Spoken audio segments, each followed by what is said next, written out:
in Europe between the end of the Romantic period and the popularity of melodrama, and on the other side of realism and naturalism, the rise of avant garde and non realistic theater.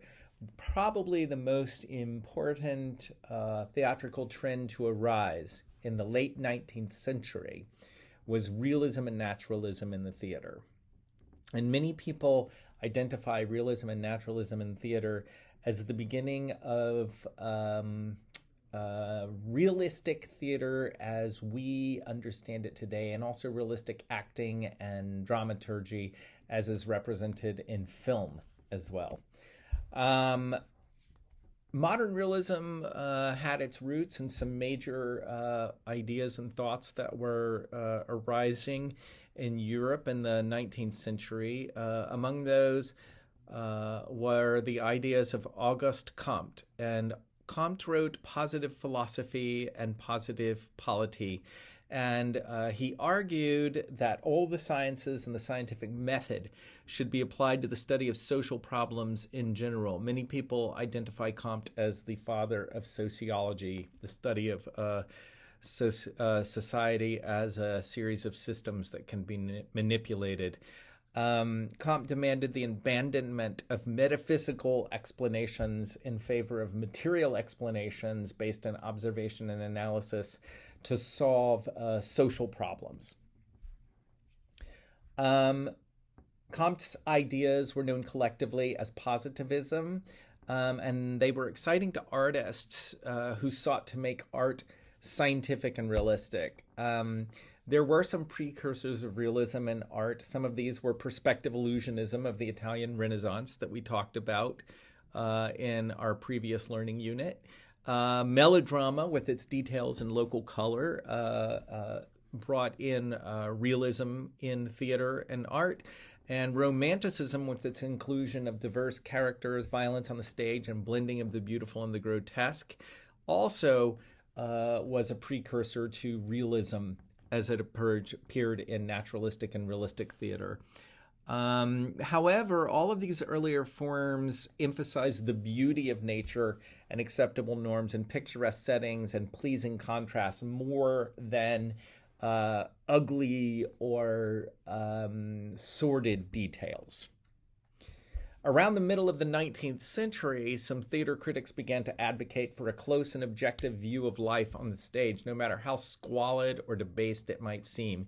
In 1853, realism emerged as a conscious movement in France. In 1863, the theoretical basis of realism was founded in French periodicals that were being published at the time. The main tenets of realism were that art must depict truthfully the real physical world.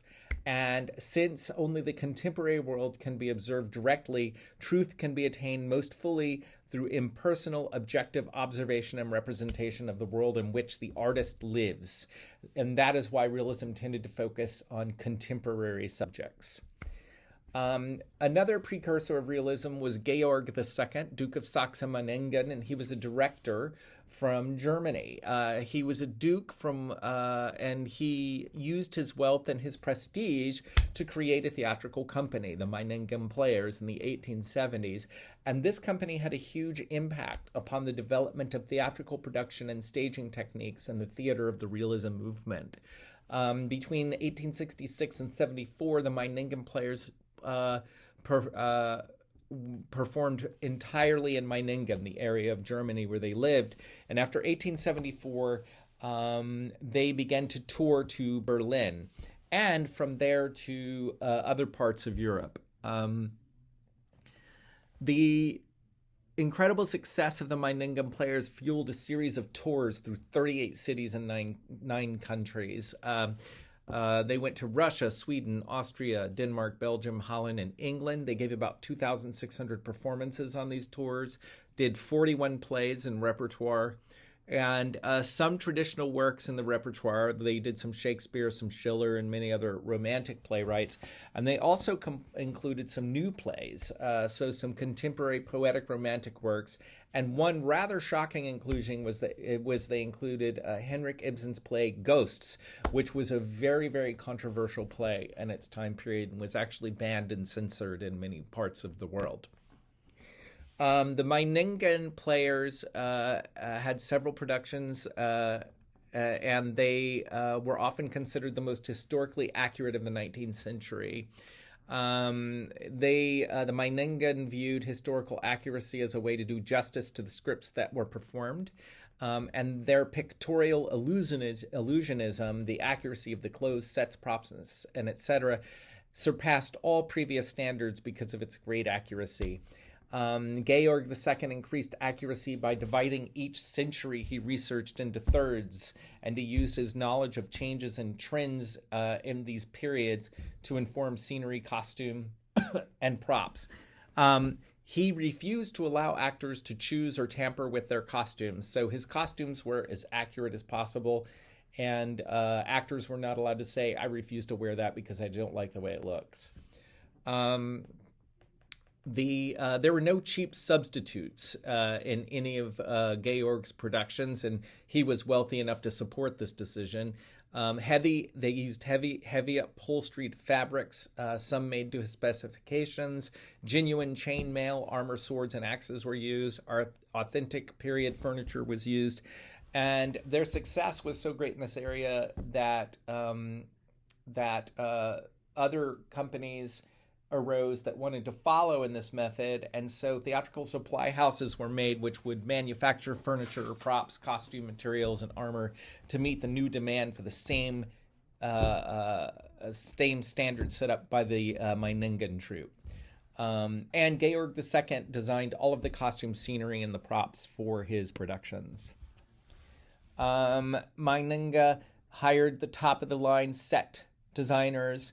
They had strong colors used in scenery for the first time before actors worked primarily against pastel colors. And this caused some critics to accuse the company of garishness and to say the sets were distracting.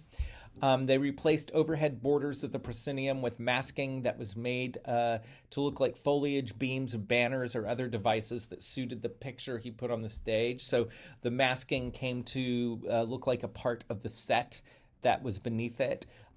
He avoided symmetry in set design. He considered symmetry unnatural, and Meiningen was careful to keep each detail in scenery in correct proportion and to blend painted and three-dimensional scenery convincingly. Georg was one of the first artists to consistently use the stage floor as part of the design, and he broke it up with fallen trees, rocks, hillocks, steps, and platforms. Before this, the stage floor was usually just bare for performance. The greatest strength of Georg's company was a totality of production, effect, and ensemble acting. As far as ensemble acting is concerned, the Duke maintained as much authority over actors as scenic and costume elements. He could not afford star actors, so his company used older actors who had never attained outstanding success, or they used beginners. There were rules against special star demands for guest actors. So even if a guest actor in the Meiningen was a star, they had to agree to these rules. All actors not cast in leading roles were required to perform as supernumeraries, that is, as extras. And they had amazing crowd scenes. The crowd scenes were created by using certain techniques. One is the sets were kept small enough so that some actors in the crowds were forced into the wings. And this suggested that great numbers of audience members were out of sight off stage, and it got the audience to imagine the world of the stage off stage. Diagonal and contrasting movements among the actors in the crowd scenes created the effect of confusion and agitation. In rehearsal, Georg II divided the actors into small groups in crowd scenes, each under the charge of an experienced performer who aided in training them for the crowd scenes. And each member of a mob, for instance, was given individual characteristics and specific lines, and then everything was carefully coordinated. And these mob scenes were considered revolutionary because of the effect they had due to all this work. The rehearsal process for the ensemble included more rehearsal than any other company of their time. Each work was rehearsed from the beginning of the process with full settings, furniture, and properties. Costumes were not always available from the beginning, but they were used well before the opening of the production. Actors were required to act from day one, not just to walk through the part, as was typical in many theaters.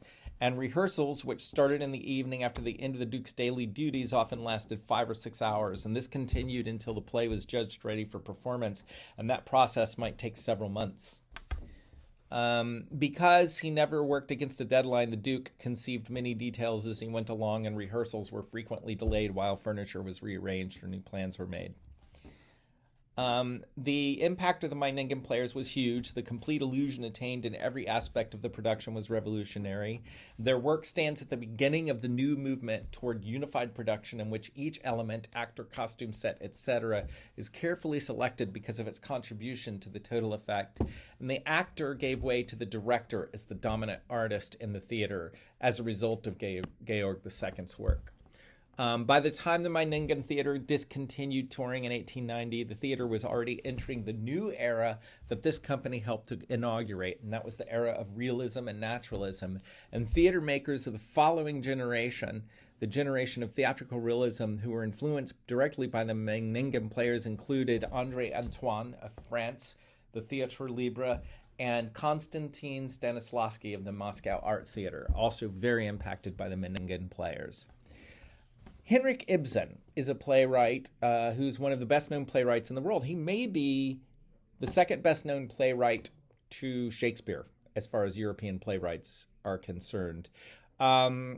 He was born in the early 19th century, and he lived to 1906, and he's considered by many to be the most iconic writer of realism plays. He's from Norway.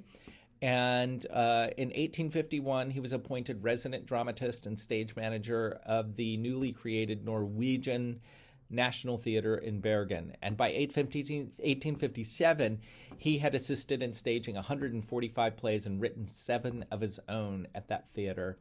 Between 1857 and 1862, he worked at the Norwegian Theater in Kristiania, which is now called Oslo. And from 1864 to 1891, he lived abroad. He wrote 25 plays. His early works are mostly verse dramas about the Scandinavian past. And the most important work of this period are Brand, which he wrote in 1866, and Peer Gynt, which he wrote in 1867. Peer Gynt, in particular, is a very famous story, and I strongly encourage you to read that play if you get the chance. Now, Henrik Ibsen's probably most influential plays in the realistic style, he began to write those in the 1870s. In 1879, he wrote A Doll's House, and the story's leading character is Nora, who, upon realizing that as a woman she has always been kept ignorant of the practical world and treated as a plaything, chooses to leave her husband and children in order to learn about the world so she can make decisions for herself. Ghosts is an 1881 play in which Mrs. Alving, who conformed to traditional morality, remained in a marriage to a depraved husband, only to have her only son go mad, presumably from inheriting syphilis from the husband. The allusions to venereal disease and sexual misconduct in Ghosts were considered so offensive to the standards of public decency that Ghost was forbidden a production in most countries of the time. And that's why it was shocking that the Meiningen went and produced that play as part of their repertoire. A Doll's House and Ghost were viewed by opponents as attacks on the family and the home and all the bedrocks of society. So these were very shocking plays when they came out. Henrik Ibsen's late plays that he wrote after the 1880s made increasing use of symbolism and of subjects that were more concerned with personal relationships than with social problems. So not all of Ibsen's plays were realistic, but probably his best-known plays among the general public were his realistic plays. There are 2 recurring themes in Ibsen's plays. One is the struggle for integrity, and the other is the conflict between duty to oneself and duty to others. The characteristics of his plays, established much of what is expected of realistic plays now. There are no asides or soliloquies or other non-realistic devices in his plays. All the exposition in his plays are motivated. So this is often done by, at the beginning of a play, a character may return after being away for a long time and asks another character for information about what happened while they're away. And so this naturally allows exposition to happen. All the scenes in the play were causally related and lead logically to the denouement. And dialogue, settings, costumes, and business are selected for their ability to reveal character, story, and milieu, and they are clearly described in the stage direction. So there's nothing random as far as design in his plays. In his plays, each character is conceived as a personality whose behavior is attributable to hereditary or environmental forces. Internal psychological motivations are given even greater emphasis than external visual detail, and the characteristics of Ibsen's plays provided a model for writers of the realistic school of theater. Now, after Ibsen had been working for a while, the French naturalists began to take up realistic theater, and in particular the form of naturalism. The French naturalists were highly influenced by Charles Darwin's book, The Origin of Species, which came out in 1859, and in particular two main ideas of Darwin's. One is that all forms of life have gradually developed from a common ancestry, and the evolution of species is explained by the survival of the fittest. Darwin's theories had several important implications for the naturalists. They implied that heredity and environment are the primary causal factors for human development.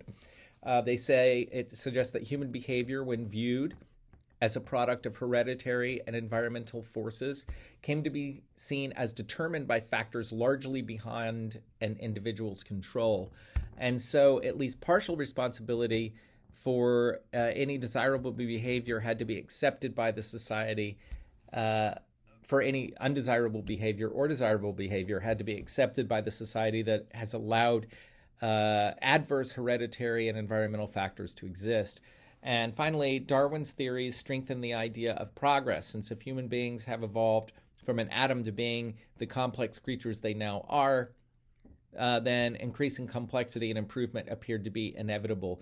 However, it was argued that progress could be hastened by the consistent application of the scientific method and new technology to human society.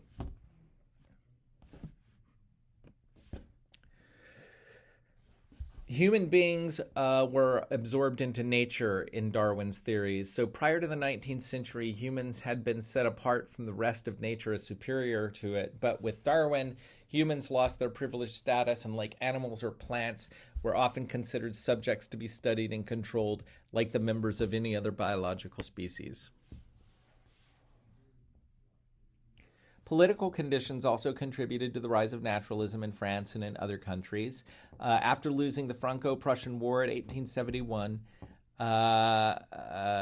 and forming as a republic, many French people felt somewhat winded and defeated. And in the aftermath of this war, situations seemed to emphasize that the working person enjoyed few privileges. The rise of interest and the plight of the common citizen resulted in several social changes. So socialism rose in popularity. In 1900, every major country in Europe except Russia has some degree of constitutional government.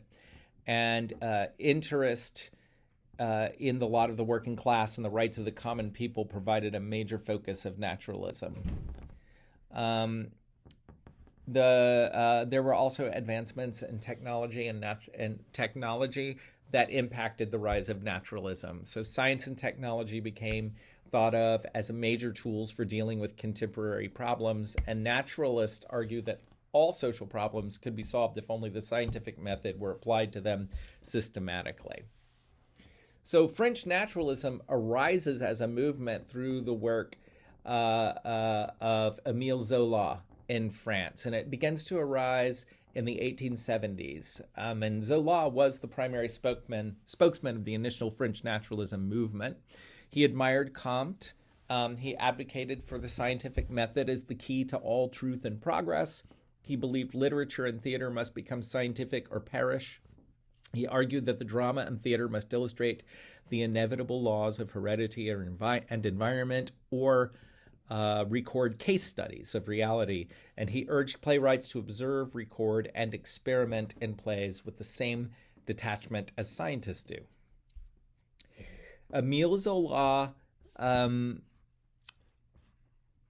compared the writer with the pathologist who seeks the causes of a disease so it might be cured. The pathologist must not gloss over infection, but bring it out into the open where it can be examined, according to Zola. And similarly, Zola felt the dramatist, the playwright, should depict social ills so they may be corrected. Zola argued that on stage, the event should be reproduced with sufficient exactness to demonstrate the relationship between cause and effect.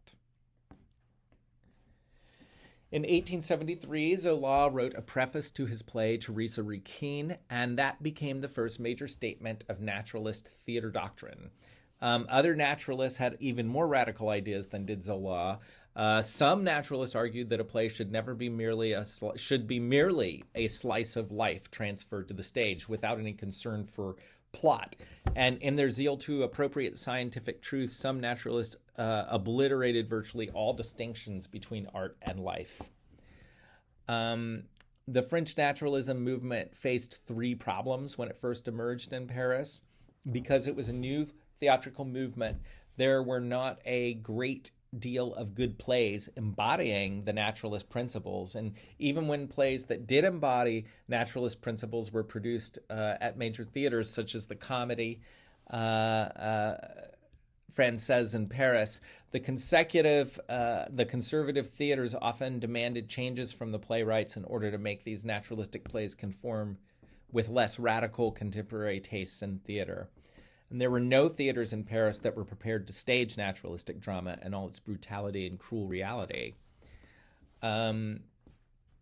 Naturalistic staging techniques and technologies for producing naturalistic plays began to arise through the work of André Antoine, who established a revolutionary naturalist theater called the Théâtre Libre, the Free Theater, in 1887. Before starting the theater, Antoine was a clerk in a gas company whose only theatrical experience was some supernumerary extra acting with Parisian professional theater companies and an occasional appearance with an amateur group. And when he first sought to produce naturalistic plays with his amateur group, the other members refused. Antoine left the group and started his own company, Théâtre Libre, to focus on naturalism. And his first program of plays appeared in 1887, and it was very successful. He won an endorsement from Zola and several other influential figures. And his second program was attended by all major theatrical critics in Paris who wrote lengthy reviews. And by the end of 1887, Antoine had given up his job at the gas company. And from that time until 1914, he devoted himself entirely to theatrical production. The Théâtre Libre was organized on a subscription basis. It was only open to subscribers, and by inviting subscribers directly, the Théâtre Libre was able to avoid censorship and produce plays that could not be produced otherwise. Many of the plays offered by Théâtre Libre were naturalistic plays that were refused licenses from the government for public performance. In 1888, Antoine began to produce one foreign work each year, and among these were Henrik Ibsen's Ghosts and the Wild Duck, Tolstoy's The Power of Darkness. And so Antoine gave the excellent plays from other countries their first international naturalistic premieres. Antoine intensified his search for on-stage authenticity after seeing the Meiningen Players in 1888. He was very into real things on the stage. So in one play called The Butcher, he hung real carcasses of beef on the stage. And the fourth wall was observed consistently through Antoine's work. And this is the idea that there's an imaginary wall between the actors on the stage and the audience. And designing sets, Antoine arranged rooms as in real life and only later decided which wall should be removed. Furniture was often placed along the curtain line, and actors were directed to behave as though there was no audience, so they often turned their back on the audience in Antoine's productions. Some other innovations Antoine made as a naturalistic director is he helped establish the idea that each play requires its own setting quite distinct from that of any other work. And after seeing the Meiningen players, Antoine gave special ensemble acting a lot of focus.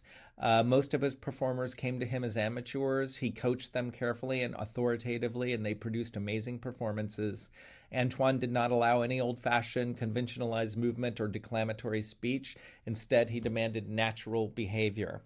After 1890, most of the major new French playwrights were realists, and many were given their first hearing by Antoine and his company. In 1905, censorship was abolished in France, and theaters were free to produce any kinds of plays they wished to produce, and Antoine had a big hand in that. Konstantin Stanislavski is a well-known acting teacher and director from the Moscow Art Theater, which he founded with Vladimir Nemirovich Danchenko in 1898. The Moscow Art Theater became notable for many things when it successfully premiered its first program to the Moscow public. It was known for the ability to recreate historical settings, ensemble acting, and there was a complete absence of star actors, and at the same time, the actors were all professional. Moscow Art Theater really hit the scene when it produced a successful production of Anton Chekhov's realistic play, The Seagull. And the acting and directorial approach developed at MAT seemed perfectly suited to Chekhov's The Seagull, which had not been successfully staged in its first run. Stanislavski is best known for his attempts to perfect an approach to acting. Many popularly refer to this as the Stanislavski system of acting. And the characteristics of Stanislavski's acting techniques include a focus on actors' bodies and voices, that they should be thoroughly trained so that they may respond efficiently to all demands.